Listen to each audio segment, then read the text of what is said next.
Fala, nação santista, como vocês estão? O Santos estressou vocês hoje? Hoje não, né? Porque o jogo é mais tarde. Meu nome é Gabriel Zupo do canal Sincero Santos. Não se esqueçam de se inscrever no canal, curtir e compartilhar o vídeo e ativar o sininho. E para você que tem Instagram, seguir a página do canal @SinceroSantos. Bom, gente, eu trago algumas atualizações do Santos para vocês, meio que um esquenta para o jogo de hoje à noite contra a Chapecoense às 7 horas da noite na Vila Belmiro. Então, vamos a essas novidades, atualizações, né? Para começar, vamos com a questão dos relacionados. Ontem na live eu trouxe os relacionados e trouxe a novidade dos garotos da base recebendo certas oportunidades, alguns inscritos e relacionados e outros até como titular, como é a questão do Jair, que está no provável time titular. Mas outra coisa que chamou muita atenção é que Rainer e Patrick nem relacionado foram. Então, assim, a discussão desse caso é se teve dedo do Paulo Brax, se o Paulo Brax já movimentou para que esses dois jogadores não fossem relacionados. No caso do Patrick, eu não preciso me alongar tanto, é um jogador que desde que chegou já contestado, acima do peso, sem ritmo de jogo. Então é um jogador que não estava agregando em nada, muito pelo contrário, estava atrapalhando a forma do Santos jogar. E eu vejo isso como culpa de várias pessoas. De quem deu o aval da contratação, que é o treinador, de quem contratou, que foi o Alexandre Galo, e do presidente que assinou. E também eu queria voltar a falar um pouquinho do treinador nesse caso. Muitas vezes ele tem escalado o Patrick em funções que exigem o quê? Velocidade e intensidade, e o Patrick nunca foi um jogador de velocidade. De origem, o Patrick é um segundo volante. Só que conforme a idade foi avançando, ele foi fazendo funções que era mais de cadenciar o jogo do que ter força e velocidade. E quando o Carille coloca ele pelas beiradas, para mim tem culpa do treinador de escalar ele nesse tipo de função. Só que assim, o Patrick não agregou em nada. Mesmo se jogasse na sua função ali centralizado como meia, também não agregaria, né? Por quê? Porque não tem intensidade e velocidade para jogar no profissional mais. Para mim é um ex-jogador em atividade. No quesito do Rainer, o que eu posso falar para vocês? O Rainer, que foi eleito, na minha opinião, o melhor lateral direito do Campeonato Paulista, e digo isso porque ele jogou mais pela esquerda do que pela direita, por isso que eu digo que foi uma eleição errada, também foi barrado. Mas por quê? Porque o Rainer perdeu a confiança da comissão técnica. A princípio, o Santos não iria comprar o Rainer.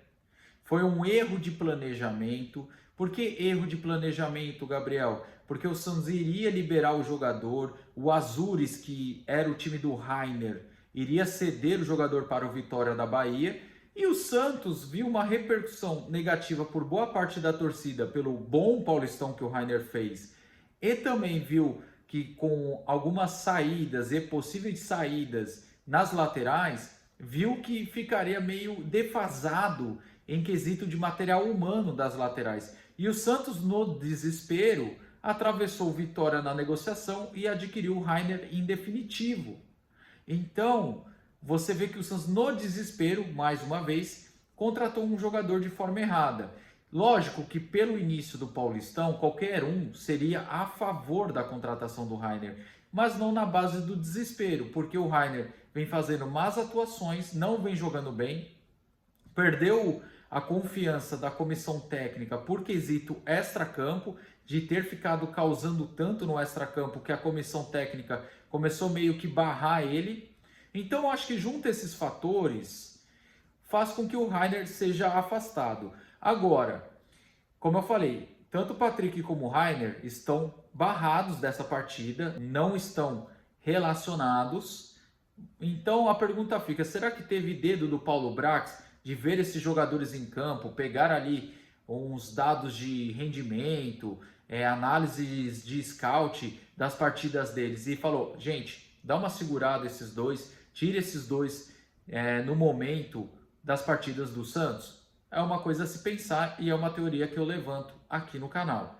Bom, continuando as novidades, vamos para a novidade do Gabigol. Ontem na live eu trouxe o interesse do Santos pelo Gabigol. O Marcelo Teixeira estava à frente das negociações. Era um desejo do Marcelo Teixeira, desde que assumiu a presidência do Santos, ter o Gabigol de volta no Santos. Por isso que ele entrou no páreo.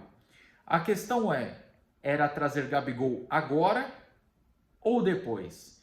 O que acontece? O Gabigol, ele não quer ficar afastado até o fim do ano no Flamengo e também não tem muito interesse em voltar ao Santos. Por quê? Porque o Santos está disputando apenas a Série B. Se talvez o Santos jogasse a Copa do Brasil e a Série B, o Gabigol poderia ter até um interesse. Mas, gente, vamos ser francos aqui. A gente já sabia que a chance dele voltar seria remota, ok? Agora, a qualidade técnica não se discute, seria titular. Então, na questão técnica, o Gabigol seria perfeito. Mas a gente tem que levar em consideração a realidade do clube. O que o clube pensa? O clube tem que se focar, na minha opinião, em conseguir o acesso primeiro. Depois que conseguir esse acesso, já planejar 2025 com um time competitivo e que volte a brigar por títulos. Torço muito para isso e que seja esse o pensamento, beleza? Mas sobre o Gabigol, eu seria até a favor da volta, ok?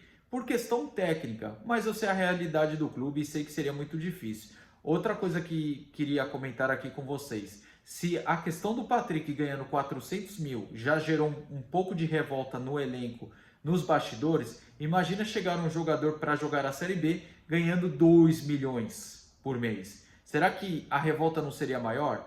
Ou talvez não, por causa que ele é um jogador que é cheio de títulos, um jogador vitorioso na carreira. E sobre o Gabigol, só para finalizar, eu até poderia ser a favor da volta, mas agora eu acho praticamente inviável, porque realidade do Santos e a vontade do jogador, tá? Porque agora, se o Santos fosse para trazer nessa janela, compensação financeira para o Flamengo, 2 milhões por mês, entendo que teria empresas, teria patrocinadores que bancariam esse salário, ok? Só que o projeto esportivo do Santos para esse ano é muito fraco, me desculpa, gente, a gente só joga a Série B, é essa a realidade que a gente tem que aceitar, por mais que seja dolorido.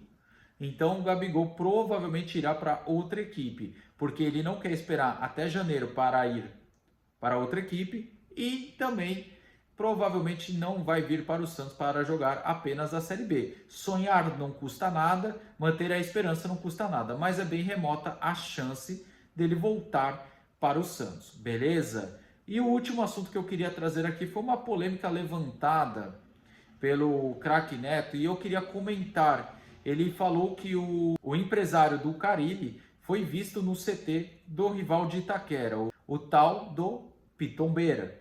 Assim, gente, eu gosto de pegar as polêmicas que surgem e matar elas de uma vez. Por exemplo, se o Pitombeira está lá, mesmo com o nome do Carille sendo especulado lá, e aqui sendo especulado que ele pode cair a qualquer momento, o cara é um empresário, ele não trabalha com uma coisa só. Ele não tem só o Carille de cliente. Ele deve ter outros jogadores, ele deve ter outro treinador. Então, assim, levantaram essa polêmica e para mim, assim, gera a polêmica pela vontade do rival e o que acontece nos bastidores do Santos sobre a possível saída. Agora, se o Carille quiser sair e o rival pagar a multa, boa sorte para o Carille. Que aí quem vai estar fazendo a escolha errada e abandonando um projeto é ele. Aí, ele que arque com as consequências das suas escolhas. Mas também eu não vou ficar aqui cravando que o Pitombeira foi lá apenas para negociar a saída do Carille do Santos para ir ao rival. Então, gente, antes da gente ficar levantando bandeira da polêmica e tudo mais, entenda, empresário não trabalha com apenas um cliente, beleza? Então, o Pitombeira deve ter ido lá oferecer jogador, outro treinador, enfim. É que, infelizmente, pela situação que os dois clubes vivem, o que acontece gera uma polêmica como essa. E eu queria falar a minha opinião sobre, para não deixar passar batido, que para mim é uma polêmica, até no momento, desnecessária. Vamos ver os próximos dias se essa polêmica tinha alguma coisa de verdade ou era apenas uma polêmica levantada pela imprensa. Tá certo? O vídeo de hoje é esse aí. Tamo junto, até a próxima e sempre Santos!